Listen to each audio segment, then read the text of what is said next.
Oi, pessoal, bem-vindos! Hoje a gente vai analisar juntos um material que está circulando e que faz umas conexões bem interessantes, né? Ele liga aos últimos dados de emprego formal, sabe, do CAGED, com toda aquela discussão bem acalorada até sobre classificar ou não o PCC, Comando Vermelho, como terrorismo. E, claro, entra na política e na segurança pública lá do Rio de Janeiro, que, nossa, tá sempre fervendo. A base aqui é essa análise comentada que costura esses pontos e dá uma visão bem particular dos eventos. Então, o nosso objetivo é tentar desempacotar isso, sabe? Ver os argumentos, os dados que ela traz, tentar ter mais clareza sobre esses números do emprego, entender o que a lei brasileira realmente diz sobre terrorismo e investigar um pouco o que pode estar por trás dessas ações recentes no Rio. Pronta para começar? Vamos lá. Então, começando pela economia, né? Os dados de emprego. O material que a gente está vendo destaca os números do CAGED de setembro. E eles vieram bons, né? Criação de 213 mil vagas formais. Isso foi acima do que o pessoal esperava. Foram quase 2 milhões e 300 mil contratações com carteira, contra uns 2 milhões e 8 mil desligamentos. Pelo que está ali, o saldo no ano já passa de 1 milhão e 700 mil novos postos formais. É bastante coisa. E aí, junto com esses números, o texto traz aquela história que rodou um pouco, né? De um padeiro que foi na TV, na Globo, e reclamou que não conseguia contratar. E ele culpava os auxílios do governo. Dizia que o pessoal não queria trabalhar por causa disso. É uma reclamação que a gente ouve bastante, né? Volta e meia aparece. Pois é, aparece mesmo. E essa análise que a gente tem aqui tenta colocar isso em contexto. Quer dizer, a dificuldade de contratar pode até ser real para aquele padeiro específico, né? A gente não sabe. Mas o argumento principal do material é que a causa mais provável talvez não seja o excesso de auxílio, e sim os salários baixos que estão sendo oferecidos. E para contrapor essa ideia de que ninguém quer trabalhar, a análise mostra outros números. Aponta, por exemplo, a criação de 4,8 milhões de empregos formais desde janeiro de 2023.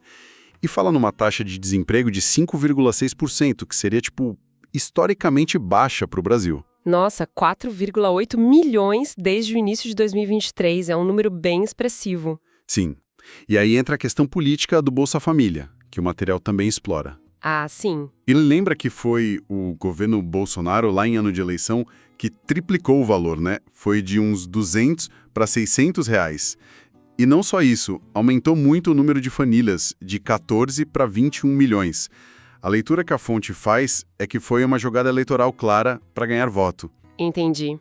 E no governo atual? Então, aí que está o ponto interessante da análise. Já no governo Lula, com esse aumento do emprego formal que o CAGED mostra, o número de gente no Bolsa Família teria, na verdade, diminuído.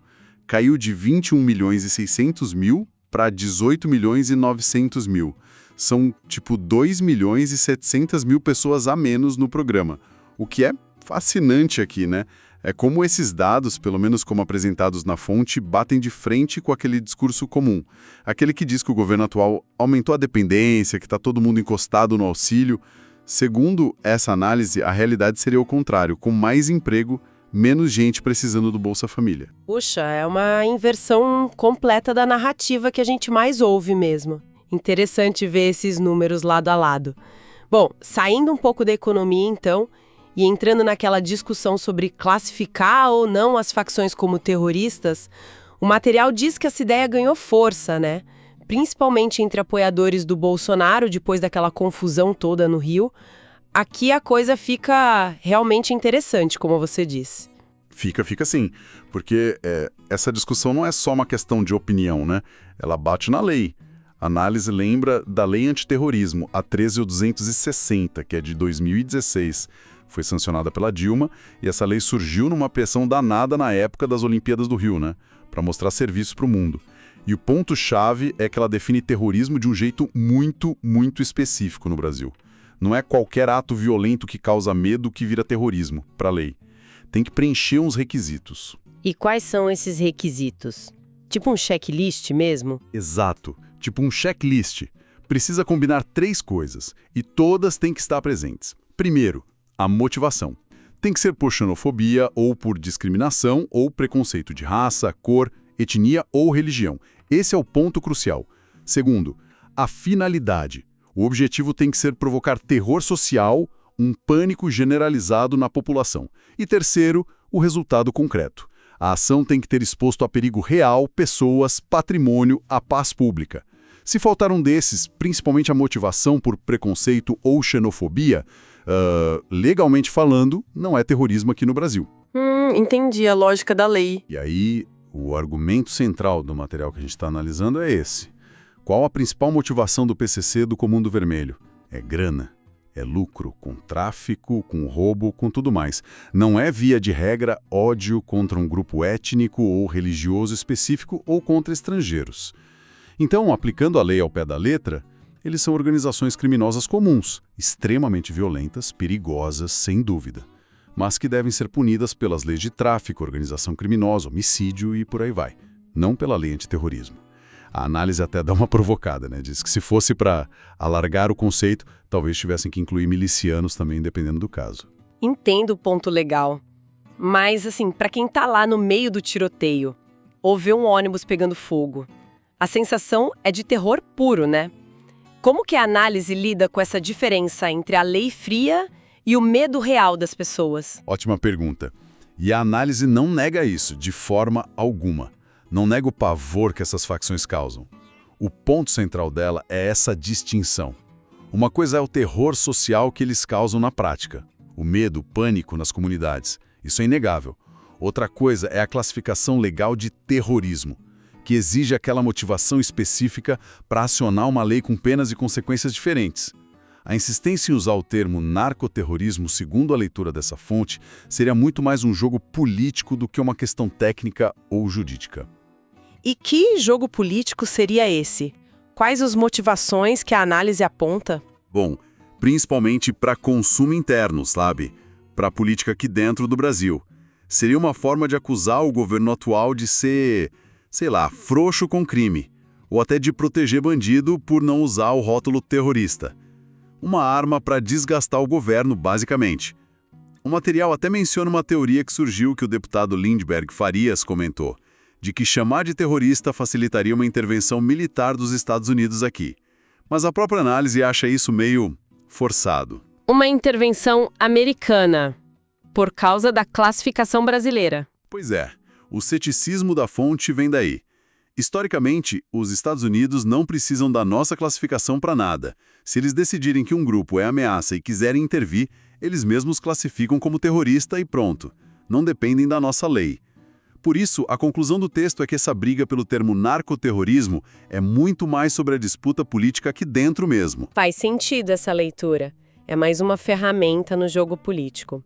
Agora, mudando um pouco de assunto, mas ainda ligado a crime e legislação, a análise traz uma notícia que ela considera positiva. A aprovação da urgência lá na Câmara para votar a lei do devedor contumaz.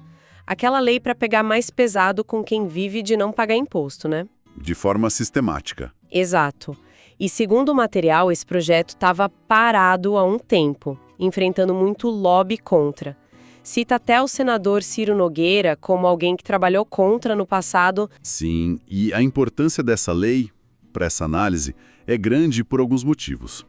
Primeiro, ela é vista como uma ferramenta contra a lavagem de dinheiro. O texto sugere que essa prática de dever rios de dinheiro em imposto é usada pelo crime organizado, cito o PCC, no setor de combustíveis para esquentar dinheiro sujo. E segundo, é para combater a concorrência desleal. Quem sonega o tempo todo consegue vender mais barato. Quebra quem paga tudo certinho. Então, se a gente conecta esse tudo, dá para ver o impacto.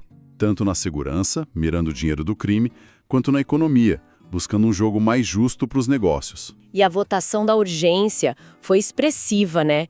Tipo, 330 a favor e só 50 contra. Foi sim. E a análise que a gente está comentando não perdoa esses 50 votos contrários, não. Ela observa que a maioria veio do PL, o partido do Bolsonaro, e vai além. Lista um monte de deputado que votou contra. Bibo Nunes, Coronel Meira, Beulinski, Hélio Lopes, Pazuello, Osmar Terra, Maurício do Vôlei, Coronel Zucco, vários nomes conhecidos. E aí vem a parte forte da caracterização da fonte. Ela diz que esses votos foram, na prática, a favor do PCC. Pesado. É pesado. E é importante a gente frisar, essa é a leitura, a interpretação da fonte que estamos analisando, não é uma afirmação nossa. Claro, claro. O argumento deles é que se opor à urgência de um projeto que supostamente atrapalha um esquema usado pelo PCC, seria objetivamente ajudar o PCC. Essa é a lógica apresentada. Entendi. É uma leitura política bem direta, sem dúvida. E ainda nessa linha de segurança e lei, o material cita rapidinho outras duas coisas. Uma é a sanção, pelo Lula, de uma lei que endurece penas para quem está em organização criminosa, o que vai na linha de apertar o cerco. E a outra é uma sinalização do judiciário, a fonte fala num ministro, talvez o André Mendonça pelo contexto, sobre a PEC da segurança, aquela que quer mudar várias coisas na área. A indicação seria de que pode vir restrição mais dura para progressão de pena, sabe?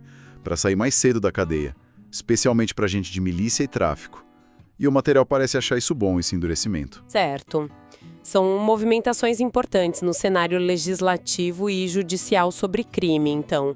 Agora, para fechar, vamos voltar para o Rio de Janeiro, para a questão do governador Cláudio Castro.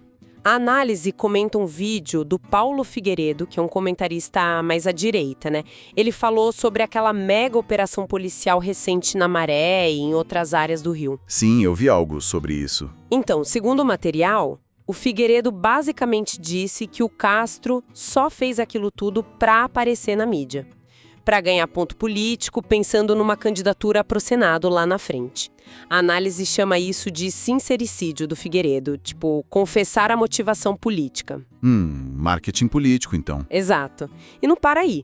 O Figueiredo, de acordo com a análise, ligou essa operação direto com o julgamento do Castro no TSE.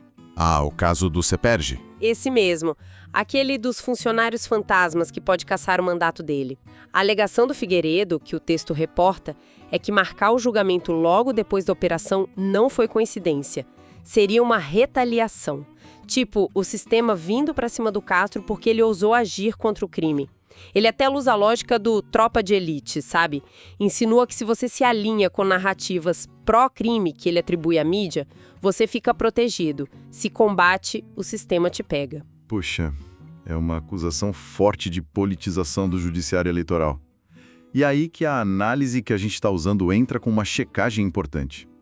Ela puxa uma matéria do jornal o Globo de 7 de setembro, ou seja, bem antes da operação policial. E essa matéria já dizia que o julgamento do Castro no TSE estava previsto para acontecer em outubro. Ah, então já era esperado. Pela checagem da fonte, sim. Então, marcar para a semana seguinte a operação seria só seguir a pauta que já estava até atrasada. Não seria uma resposta direta à polícia na rua. Entendi. Isso muda bastante a perspectiva da retaliação, né? Muda. E a análise lembra também que o TSE hoje tem outra composição. Não tem mais o Alexandre de Moraes presidindo, por exemplo. Tem ministros indicados pelo Bolsonaro, como Nunes Marques, o próprio André Mendonça. E lembra da consequência se o Castro for cassado. Como não tem vice-governador no Rio agora, teria que ter nova eleição para o governo do estado, o que é sempre um terremoto político. Sem dúvida. E, por fim, a crítica que o material faz ao Figueiredo é essa, ao dizer que foi só marketing político do Castro. Ele estaria ignorando outras possíveis razões para a operação, talvez até justificativas legítimas, tipo a necessidade real de retomar território, cumprir mandatos de prisão, ou até um sucesso tático da operação em si. A análise menciona que teve especialista elogiando a estratégia por ter supostamente evitado confronto direto e morte de inocente, empurrando os criminosos para a mata. Então, isso tudo levanta uma questão importante, né? Sobre como é difícil separar o joio do trigo nessas ações de segurança. Quase tudo vira munição política e fica complicado para o cidadão comum entender o que é real necessidade, o que é só teatro. Exatamente. Então, resumindo o que a gente viu hoje, né? Começamos com dados de emprego que, segundo a análise, contrariam o discurso de que os auxílios desestimulam o trabalho. Passamos pela definição legal super específica de terrorismo no Brasil e como o termo vira arma política, bem diferente da lei. Vimos avanços na legislação contra crime organizado e sonegação, com uma análise bem direta sobre quem votou contra uma medida-chave.